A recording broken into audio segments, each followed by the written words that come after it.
Mexico and Europe take control. Mexico and Europe sign a historic alliance. Trump didn't see it coming. With Donald Trump's return to the US presidency, Mexico and the European Union have decided to get ahead of potential trade conflicts.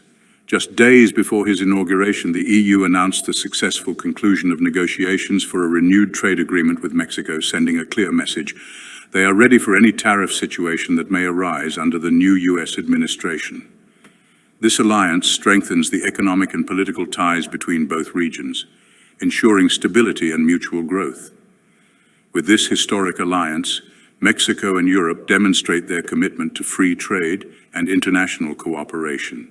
This agreement, which experts consider a strategic move to lessen the impact of a possible trade war, represents a modernization of the pact in effect since the year 2000. Beyond the elimination of tariffs on agricultural products, it will facilitate the participation of European companies in Mexican public bids and promote investment in key sectors. We have concluded the negotiations to modernize our global agreement, further strengthening our economic, political, and cooperation relations, declared the President of the European Commission. In a global context of uncertainty, this pact not only seeks to guarantee economic stability, but also to reinforce commitments to sustainable development, human rights, and gender equality. The statement was strong. Mexico and the European Union are already trusted partners. Now we want to further deepen our cooperation for the benefit of our people and economies. The recent resignation of Justin Trudeau as Prime Minister of Canada marks the end of an era of almost a decade and opens the door to a possible realignment in the economic integration of North America. Experts warn that this change in leadership could have repercussions on USMCA, especially given the possibility of Canadian Conservatives, aligned with protectionist stances, coming to power. Conservative Party leader Pierre Poilievre has hinted at his preference for a bilateral agreement with the United States, excluding Mexico from the trade agreement, which would be a drastic blow to the region. Added to this is the imminent inauguration of Trump, who in his first administration already threatened to leave USMCA and could now seek new trade terms less favorable to Mexico and Canada. Uncertainty intensifies with the growing influence of figures like Elon Musk, who has not hesitated to intervene in the political debate with provocative comments on social media. His most recent post on X, where he raises the issue of Canada's independence from the United Kingdom, has generated reactions in both North America and Europe, adding more tension to an already turbulent landscape. For those interested in this matter, I should mention that for the time being, Trudeau's resignation will not have immediate effects. He will continue to serve until a transition process takes place. The United States-Mexico-Canada Agreement, USMCA, will remain in effect, so no drastic changes are anticipated in the short term. It is worth remembering that Canada is Mexico's third largest trading partner, after the United States and China, and it also ranks fourth as a foreign investor in Mexico. In addition, it is the second country with the highest number of tourists visiting Mexico, which highlights the importance of the economic and diplomatic relationship between the two countries. This relationship, which formally began in 1944, was further consolidated from the 1990s onwards, especially due to the exponential increase in bilateral trade, which multiplied approximately tenfold in that period. However, despite this growth, the volume of trade between Mexico and Canada is still relatively small compared to Mexico's trade with the United States. For example, around 85% of Mexican exports go to the United States, while only about 6% is destined for Canada.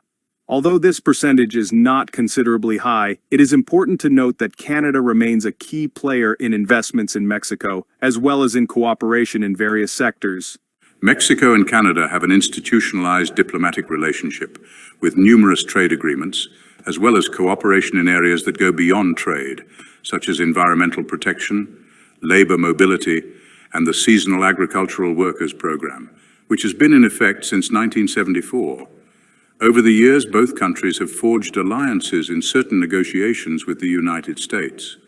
For example, in the recent renegotiation of USMCA, Canada and Mexico shared a common vision on the automotive industry, which favored their position within this process. Although this has not always been the case, on some occasions it has been beneficial for Mexico and Canada to maintain a joint stance in negotiations with the United States. However, it is important to note that the short-term effects of Trudeau's resignation may be limited. In the longer term, the possible rise of the Canadian Conservative Party could lead to changes in economic integration and trade policies, given that the Conservative Party has a more protectionist view. This may put pressure on Mexico, as there could be voices in Canada seeking to exclude Mexico from USMCA, which would alter current trade dynamics and could have adverse consequences for the Mexican economy.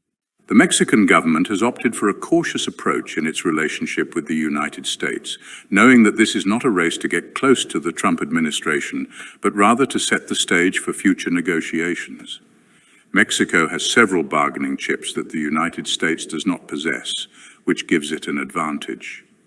Canada, on the other hand, faces a major dilemma as it does not have the same leverage in negotiations with the United States as Mexico, and is threatened by Mexico's growing trade with its southern neighbor.